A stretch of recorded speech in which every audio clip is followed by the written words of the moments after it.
እንኳን ለኢየሱስ ክርስቶስ የጥምቀት መታሰቢያ በሰላም አደረሰን አደረሳችሁ ማለት እወዳለሁ።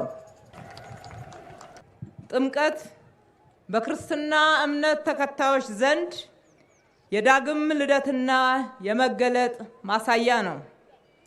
በመጽሐፍ ቅዱስ ተጽፎ እንደምንመለከተውም ጌታ ኢየሱስ ክርስቶስ ለሰው ልጅ ሁሉ ካለው ፍቅር የተነሳ በምህረቱ የሰው ልጅ ሁሉ ሊያድን ከኃጢአት ሞትም እንዲድኑ ለማድረግ የሰው ልጅ መስሎ ከድንግል ማርያም በቤተልሔም ተወልዶ በዮርዳኖስ እንደተጠመቀ እንረዳለን። ስለሆነም ጥምቀት ዋናው ዓላማው ጌታ ኢየሱስ ክርስቶስ ያደረገውን በምሳሌነት በመከተል በየዕለት ሕይወታችን መኖር ነው። ጥምቀትን ስናከብር በዓሉን እያከበርንም የኢየሱስ ክርስቶስ ተምሳሌትነትን መከተል በፍቅር ተሞልተን ከጥላቻ ከቂመኝነት ርቀን በይቅርታ በአንድነት የጥል የክርክር የመራራቅን ግድግዳዎች ማፍረስ ይጠበቅብናል። በምትኩም የመዋደድ የአብሮነት የአንድነት የመከባበር የሰላምና የፍቅር ድልድዮችን መገንባት ከሁላችንም የሚፈለግ እጅግ የተቀደሰ ተግባር ነው።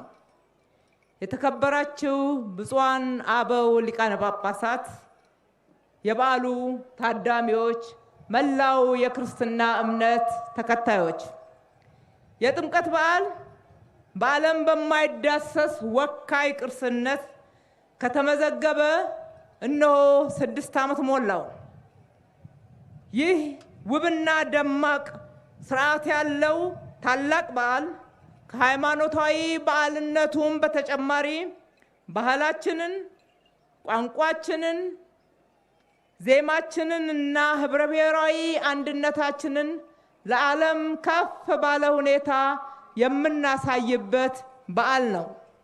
መዲናችን አዲስ አበባም እንደ ጥምቀቱ ምሳሌ አጊጣ ጸርታ ተውባና ታድሳ ከበዓሉ ጋር አንድ ላይ ደምቃ ለበዓሉ ልዩ ድምቀት ሰጥታለች።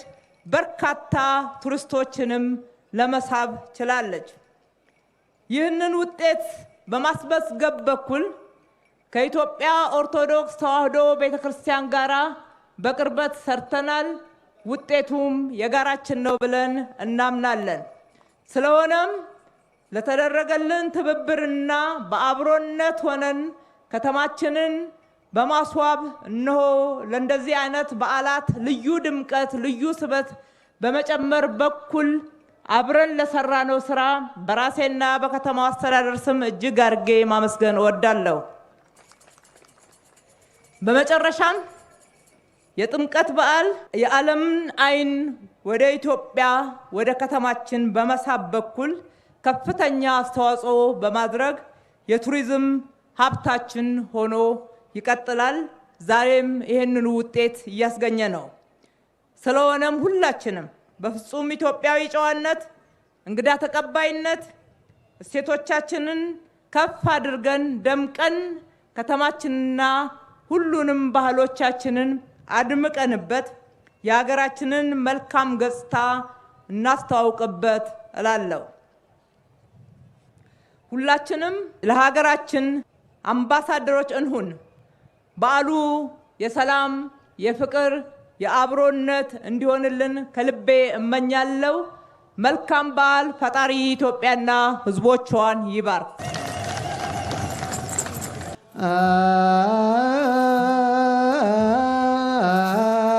ወወ